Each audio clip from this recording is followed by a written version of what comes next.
Greetings, everyone, and welcome to Student Hub Live. You're here with Rob in his study shack in the middle of Leicestershire.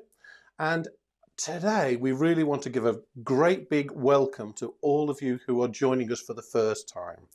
We've got a lot of you in the room today who are joining the OU and about to start your first module. So this session, it's not a lecture. It's not us telling you what you need to be doing. This is just a welcome to you to hopefully help you get over that first sticky couple of days as you're getting used to what the Open University is all about. So you will have been taking part in some of the discussions already. So we've got our chat box and we're seeing that lots of you are sending us some messages. And we also have some quizzes and some widgets for you to take part in. So I'm going to start very quickly by introducing Heidi. So Heidi, can you tell us who have we got in the room and what are they talking about at the moment? Absolutely. Hi, well, welcome to everyone. It's so lovely to see so many people with us and lots of people engaging in the chat, and we really do encourage that. Please do let us know your name and where you're joining us from. So I'm going to say a few hellos. We've got Swayze joining us from a cold and windy Swansea, but is sitting next to the fire, which sounds lovely. And we've got Jodie in Caerphilly. Leanne's joining us from Whitby. We've got Sinead in Nottingham. Michelle is joining us from Glasgow, and Erin is in the Scottish borders. And then we've got Lena. I do hope I've pronounced your name correctly, Lena, from Aberdeen. Anthony's in Leeds. Edward is in Derbyshire. And then we've got Michael from the Wirral and Joanne from Liverpool. And we've got Heidi in Plymouth. And we've got Julie, who is joining us from Geneva.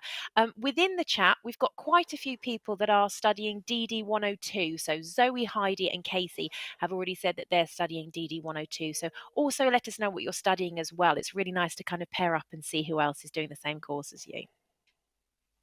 Oh, fantastic. So there's so many of you joining us already and it's great to see you. Just a quick comment about the chat box. Please remember that this is a public recording and that anything you put in the chat box will be visible. So please don't put any personal information in there. But we do encourage you to have a chat, have a natter, and there are definitely bonuses if you can make us laugh during the session. So alongside Heidi, we've got Sinead and Georgia, and they are looking after the chat box, and they're going to be answering some of your specific questions there. So moving on to the first of my guests. I've got a number of guests today, and I'm really pleased to welcome Nick Barratt, our Director of Learning and Discovery Services. So, hi Nick, how are you today? Oh, hello, Rob. Thank you so much for inviting me. I'm really excited to be here. And I know what you mean about, starting on a piece of study, that tingly feeling of anticipation and nervousness. It's like going back to school, and my kids have just changed schools recently, so I know what they've been telling me about. So I'm really delighted to be on today. Absolutely. So Nick, you're one of our senior members, so you look after us and you direct us very effectively. Why do you think the Open University is a good place to study? Why is it a good choice for students? I think the OU is just irreplaceable, and we need it more now than ever.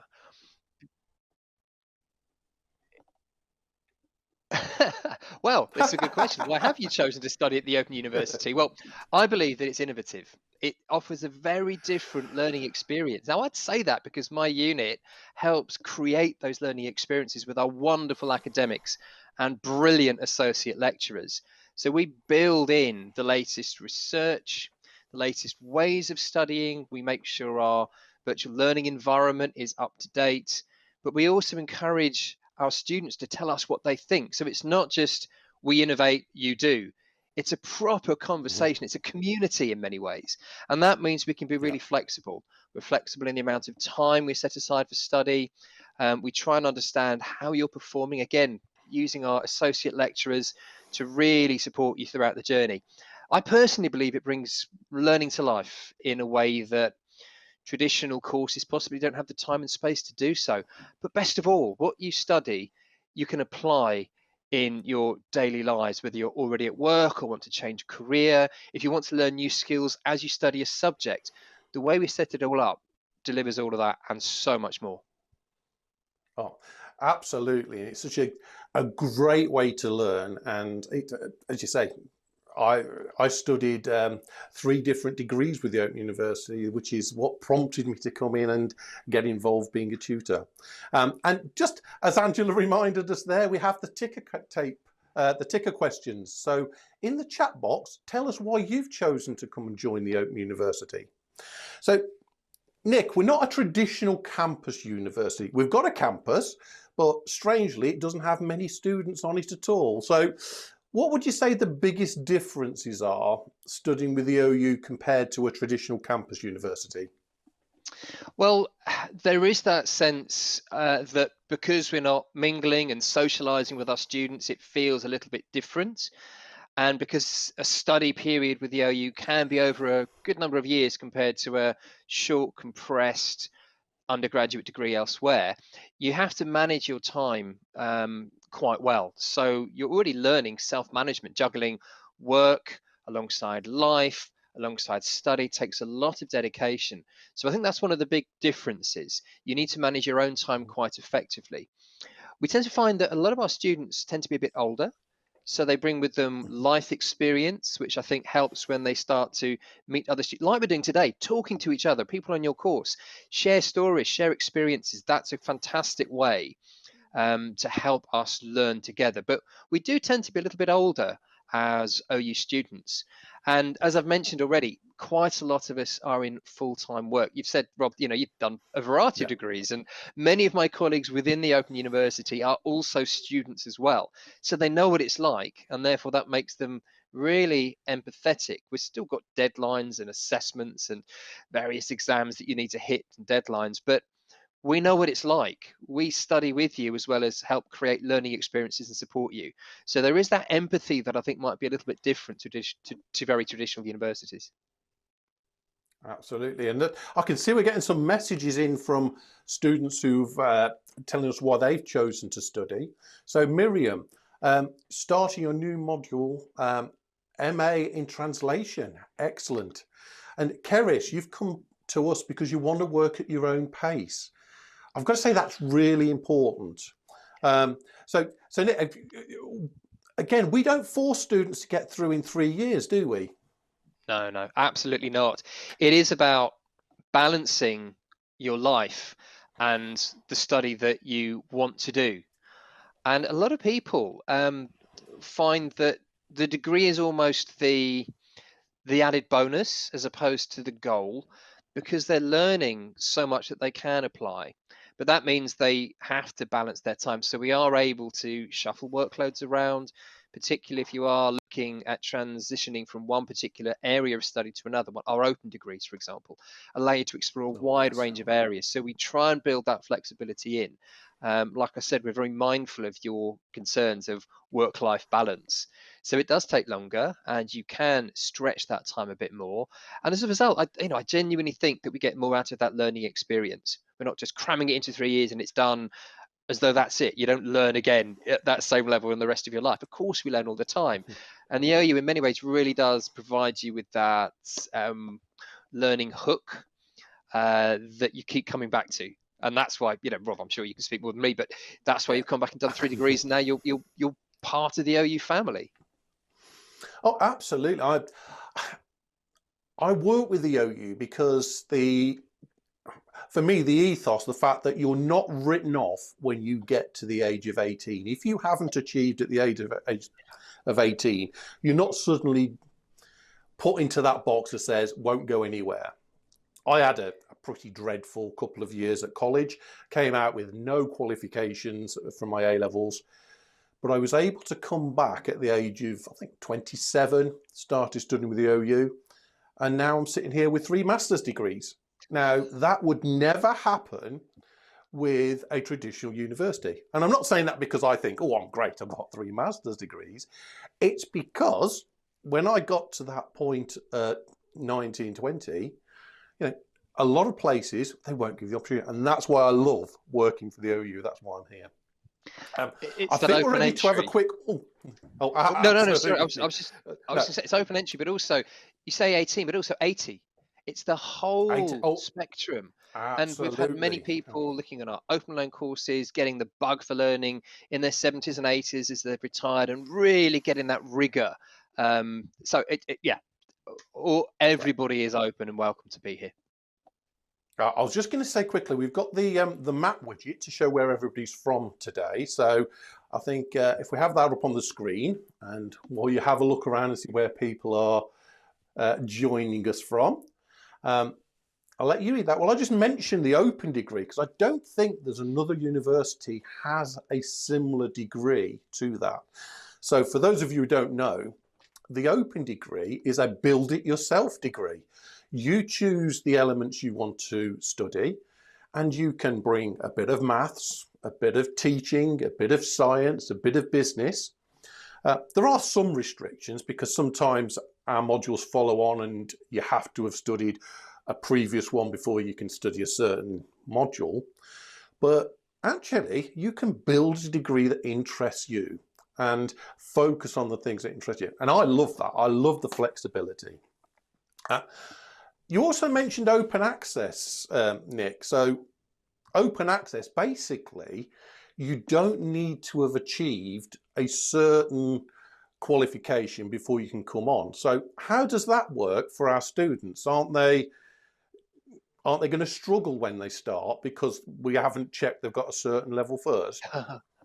Well, that's why I love the Open University again. And look, I'm a historian, slightly earlier, 13th century, but I'm fascinated by the reason why the Open University was created when it first appeared in 1969. And that was to get rid of some of this them and us approach. If you haven't achieved a certain amount, you clearly don't have the skills to go on and do a degree, which I personally believe is utter nonsense. We learn at different paces, we get experience in different ways. And the benefit of an open entry is that you can bring all of that life experience and that lived learning, if you like, through a profession or a career or circumstance. And then you can start to formalize that through studying with the OU. It does mean, though, that some of the rigor of academic life and some of the way we write or present things, some of the digital skills we need are going to be tested. And that's why our level 1 modules tend to focus on some of the basics of how to study as much as what you study. And I think, again, therein is the benefit of that approach, because you're learning skills as well as learning about the subject matter.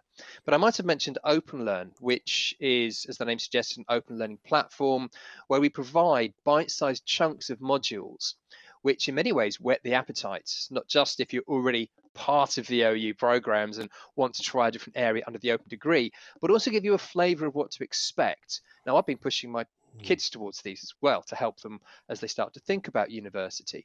But there's a lot of really great material. Being an OU student is probably the best of these open courses because it takes you through all the requirements, all the skills, some of the challenges you're going to face, but how to get around those challenges. So have a look at being an OU student on OpenLearn. And there are lots of other resources such as digital skills, working for assessments and assignments. So all of the tools are there. We provide all of that free for anyone, regardless of whether you sign up or not. Absolutely. And the being an OU student, I was actually part of the team that did the first iteration of that way back when. And the brief for that short course was basically, what are the questions that I was being asked as a tutor in the first 6 months that students need to understand? Because we do speak a different language at the OU. It does feel like we've got our own words and our own phrases. And loads of TLAs, 3-letter acronyms, they fly around all over the place. Thing is, they're really daunting at the beginning, but once you've been using them for 4 or 5 months, you're fluent. You become fluent in OU. But absolutely, the open learn courses, we can't promote them enough. And as you say, you don't even need to be a member of the OU to access them. Free to everybody. You need an account, but it's a free account, and it's brilliant. So if you haven't come across those yet, guys, make sure you look them up. Lara's agreeing with us there. OpenLearn is brilliant. The reason I've ended up doing a module is because she started with OpenLearn. I mean, it's a great resource. It's also great marketing because it shows what we can do. and where we should go. So as well as being a university that delivers degrees, Nick, we also work with other partners. So what partners do we work with? Who do we get involved with outside of delivering the teaching and the degrees? Look, I'm biased, and I will be quite open about that in the spirit of the conversation. My role means that I look after a number of these partnerships. Not only do we create the content, the learning experiences that you'll see soon enough, and also run OpenLearn. That wasn't a sneaky plug. I genuinely believe it's fantastic. But we look after the relationship with the BBC. And I mean, this is unique across higher education, and it showcases our research. You know, we are a leading and highly acclaimed research organization as well. You might have seen programs such as Blue Planet 2 or Green Planet. They're co-produced with the Open University using Open University academics.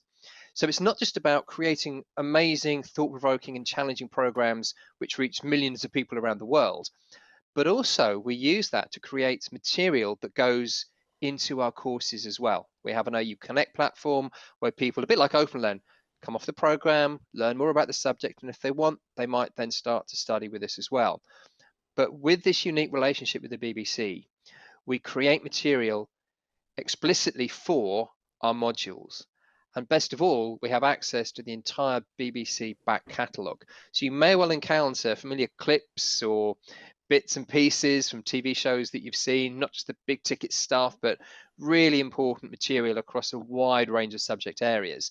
And as I said, that's unique to the sector. I mean, we do a huge amount of work with other organisations as well. We're working to support the NHS with some very new immersive technology. You've probably seen, you know, VR and AR, so virtual and augmented reality.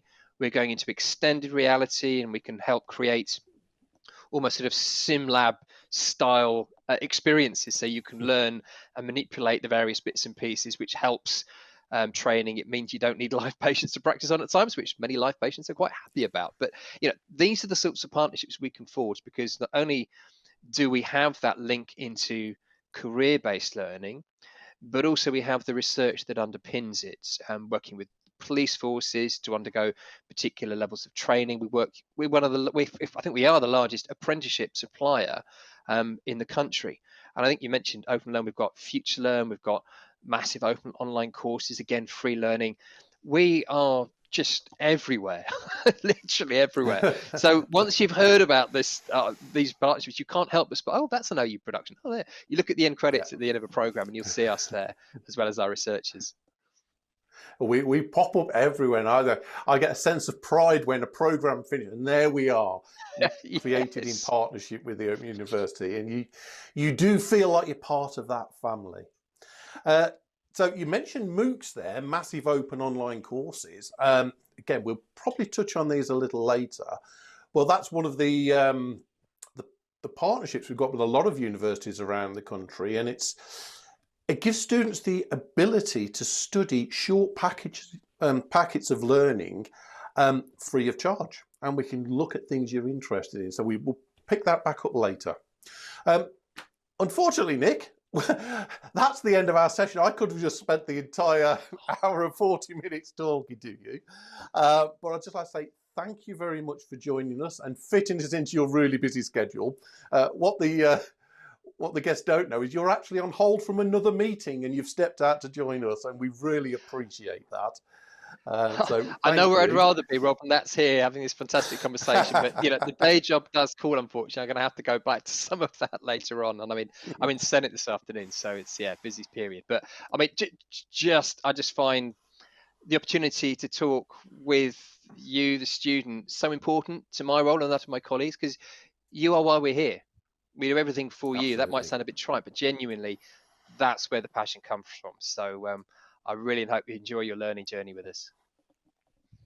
Okay, thank you very much, Nick. Cheers.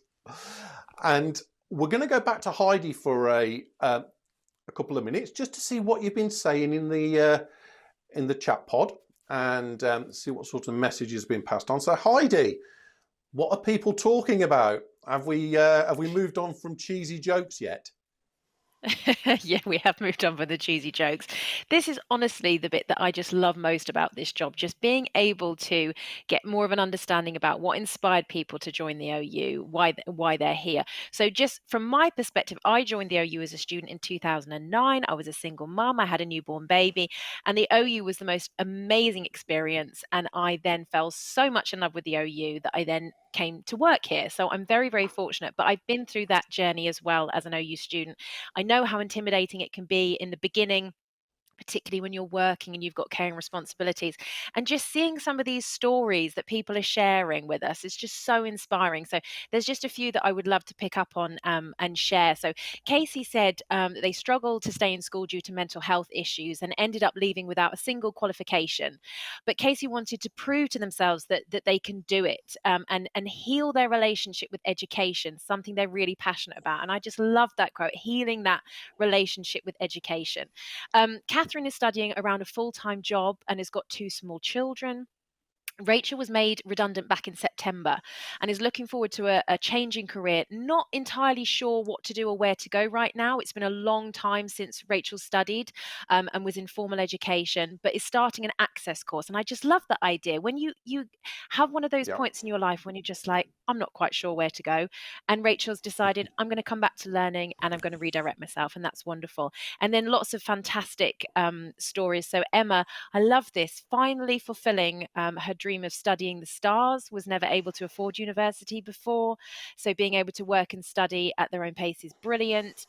And Jodie is a full-time carer to her daughter who's disabled. She's now 20 and Jodie wants to continue with her own goals. And then finally, Yandra says, the Open University has made it possible for me to follow my dreams. So it's just such an inspiring group. So thanks to everyone for sharing their motivations for joining the OU. It's wonderful. Absolutely, and keep those thoughts coming as we move into this next discussion. So I'd like to welcome Matt, Carol and John. So Matt has joined us from the student support team. Carol is one of our learning and teaching librarians, and John is the director of teaching in the School of Computing. So welcome, guys. Great to have you with us. And as we chat, if you can, feel free to jump in and interrupt me. It can be a bit of a challenge, but feel free to do so. So while we're having this chat, there'll be a multi-choice question, one of our widgets on the screen.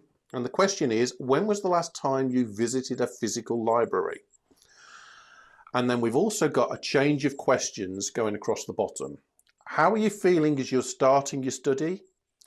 What are you most excited about? And what are you concerned about from a practical point of view? So in this section, we're going to be looking at some of the practical help you can get.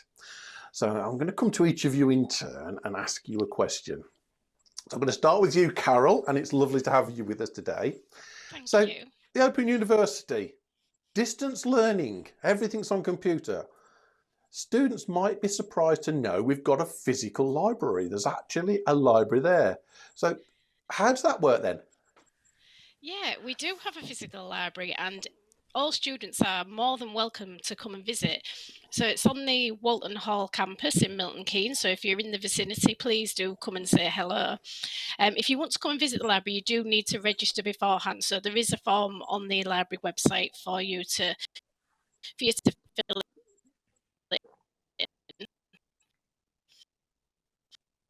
in. But the online library is more this. So we have e-books, we have databases of different subjects, and it's all available online. So the library website is really your first port of call for any resources that you might want to. So the library website on the homepage has a search box. You can search for whatever it is you're wanting to access.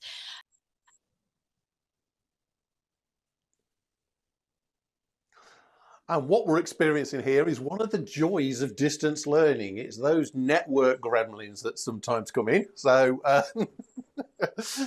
so hopefully, Carol, your signal will settle down in a little while, and we'll come back to you on that one. And because at the moment we're losing about every other word. Oh, But yeah, I so can hear you now. Sorry. Oh no, that's fine. That's fine. This is, as I This is a say, good example of when the technology fails. oh, yes.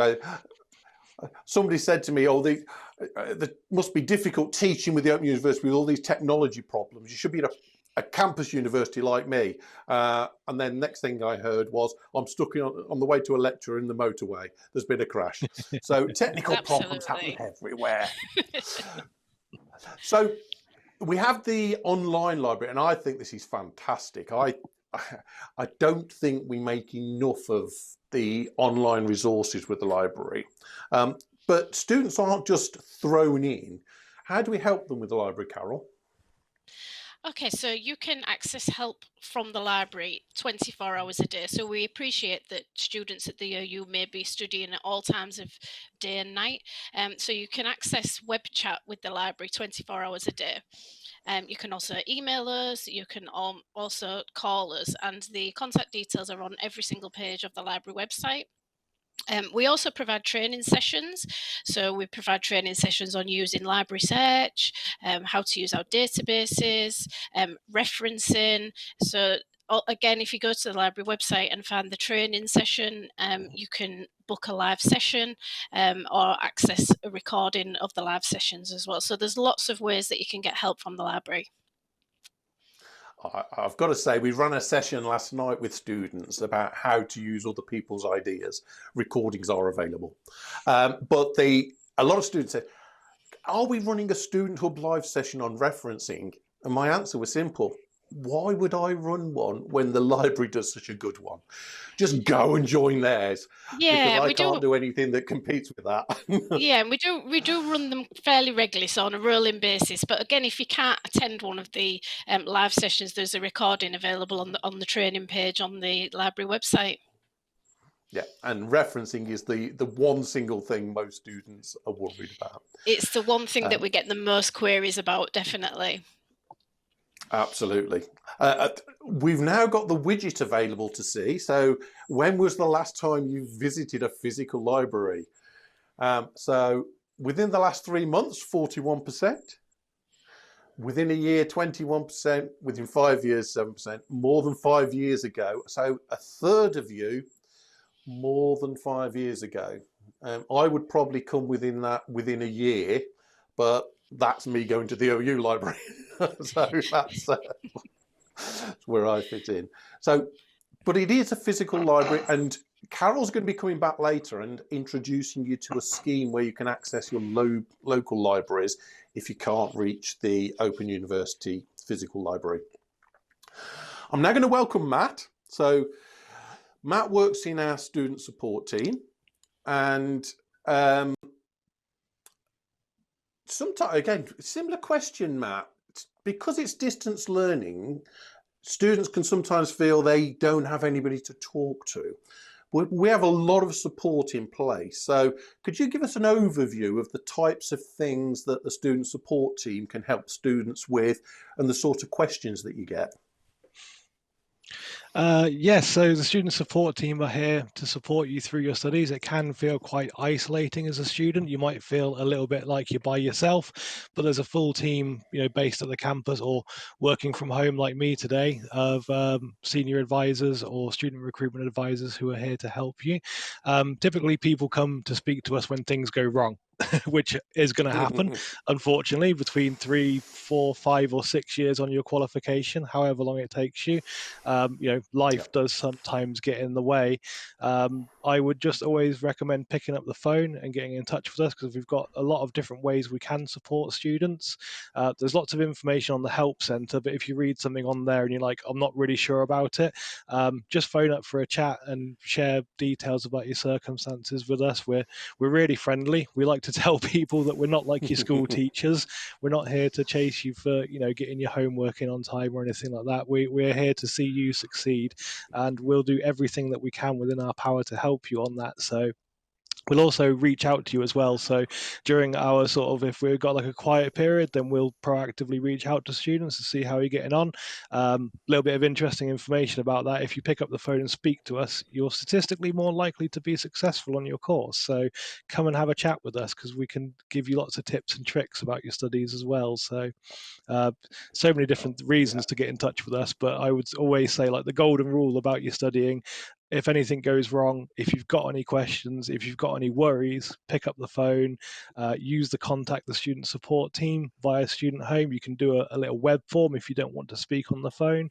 We also have web chat as well. So lots of different options, lots of different ways to get in touch.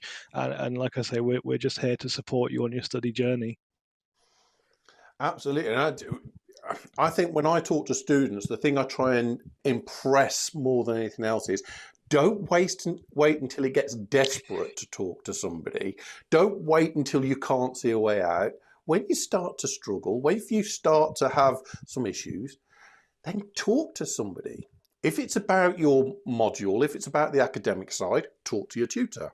If it's anything else, then student support are there and they're going to help. So you're mentioning Student Home and the Help Centre.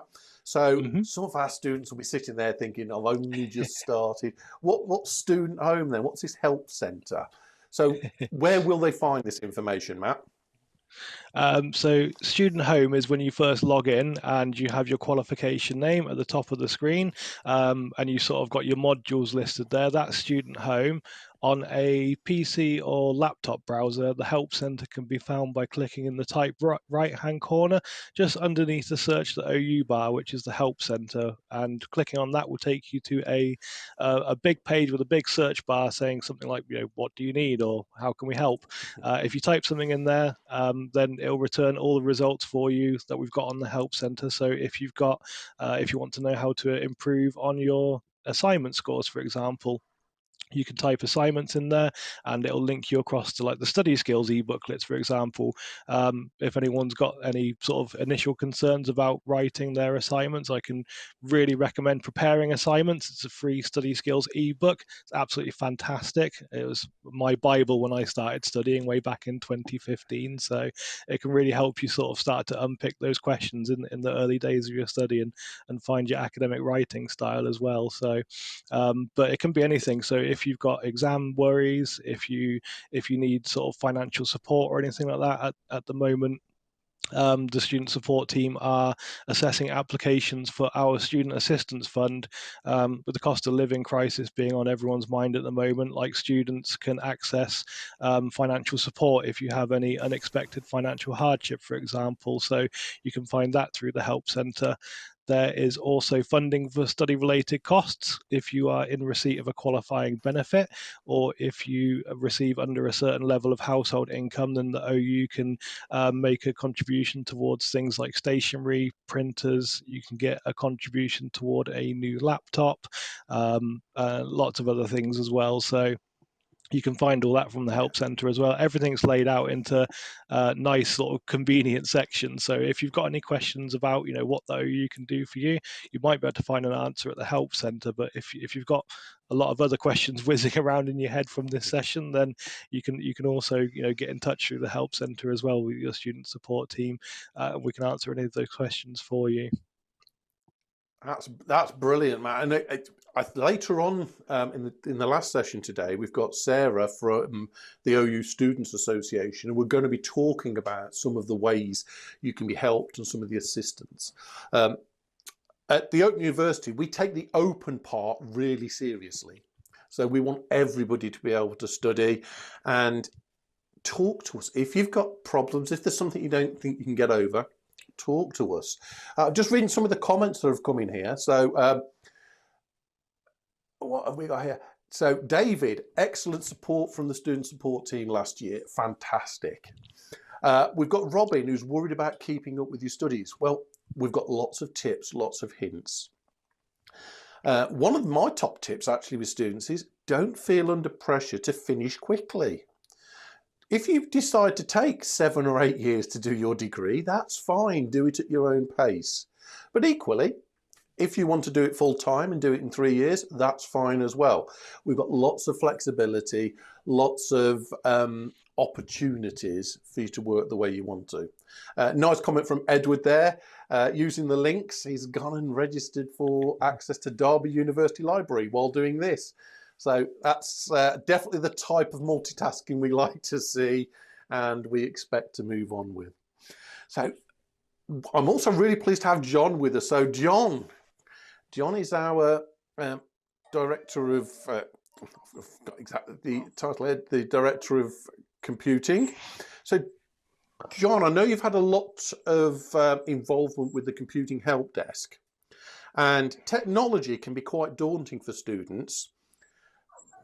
What is it that students really need to know about the computing side of their studies? Not necessarily a computing course, but just how to access distance learning and how to get involved.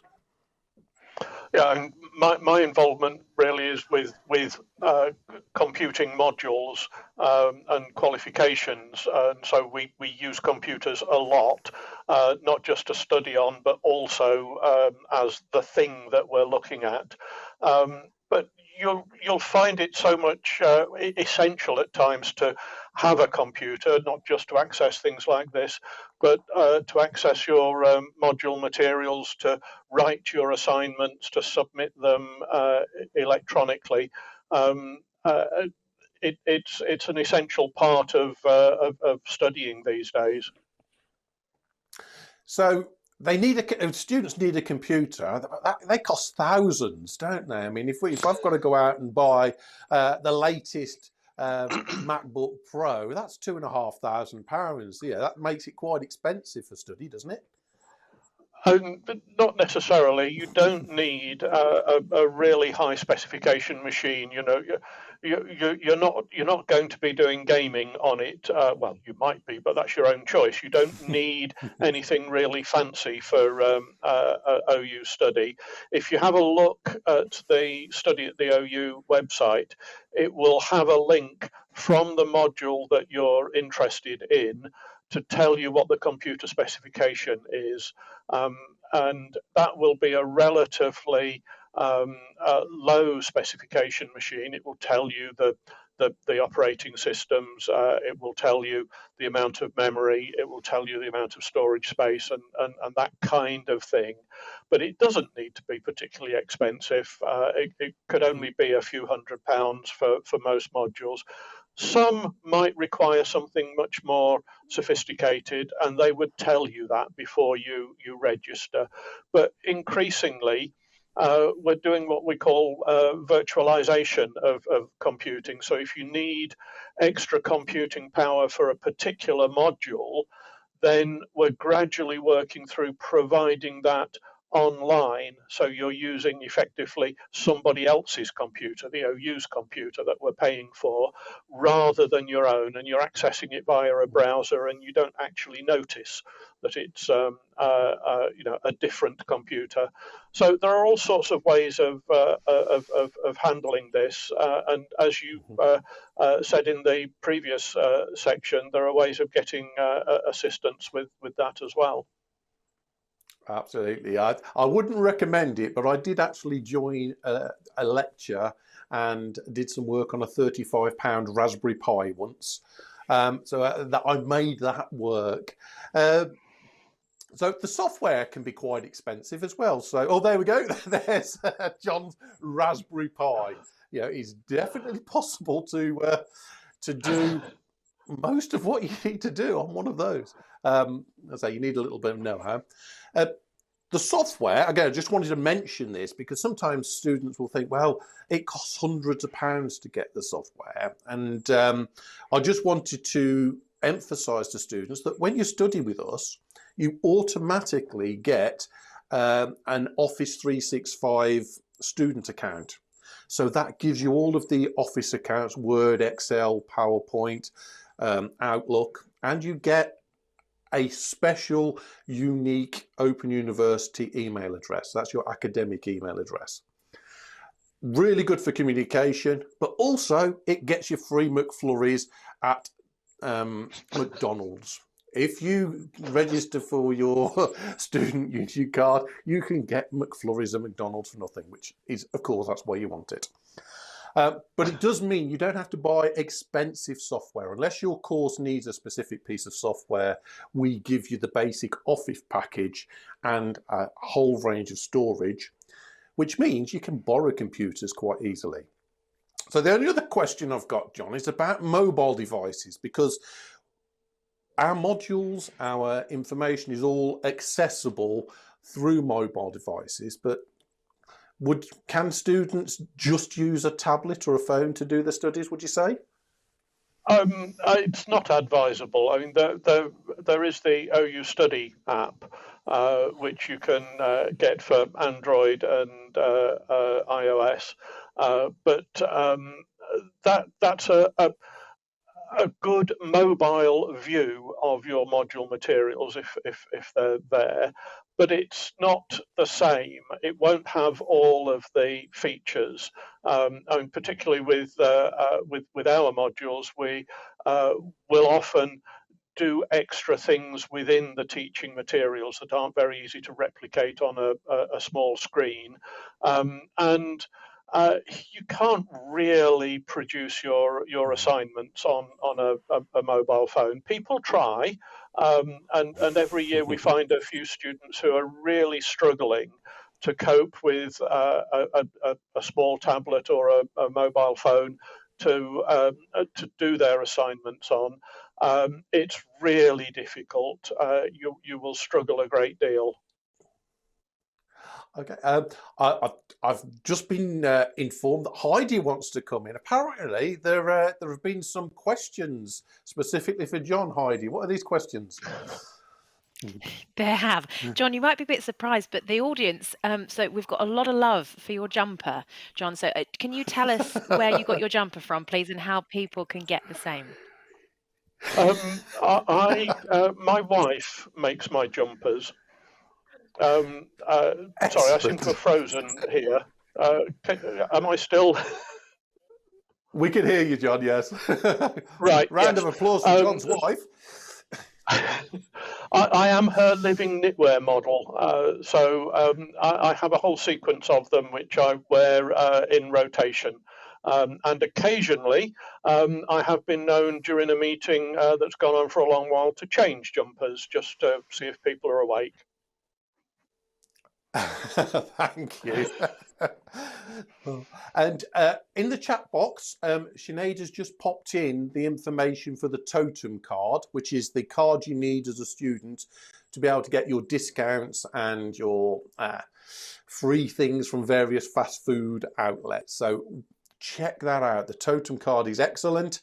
When I was a student, I managed to save quite a bit of money. I won't say what I was buying, but it was at the co-op, it was Christmas, and it saved me significant amounts of money. But the totem card is really worth looking at. Thank you everyone for answering those questions. Is there anything you'd like to add? So I've pointed things to you. So you've heard the discussion. Is there anything you want to throw in? Because I want to give you a chance to say your own thing there. Yeah, if I can just talk about perhaps some of the accessibility issues that folk might have with accessing things on a computer. Talk to your student support team, talk to us generally about any particular needs you have. If you're struggling with dyslexia and you're having difficulties in reading content from the screen, let us know. If you have printed material and you're finding it difficult because you need it to lay flat, you can't hold it, let us know. I'm standing. I have a standing desk because I have back problems from time to time, and it's painful to sit for a long period. Let us know about those kinds of things, and we'll assess your study environment and try to recommend things that will make life a lot easier. Some of them will be very simple, very easy things to do. Some of them will be a bit more sophisticated. But don't sit there thinking, this really hurts, I'm finding it difficult to concentrate for whatever reason. Talk to somebody about it, and be sensible about how you use your computer. Just because it's called a laptop, don't necessarily feel you have to keep it on your lap. Find somewhere comfortable and quiet to work, and try and keep the rest of the family away from it when you need to study.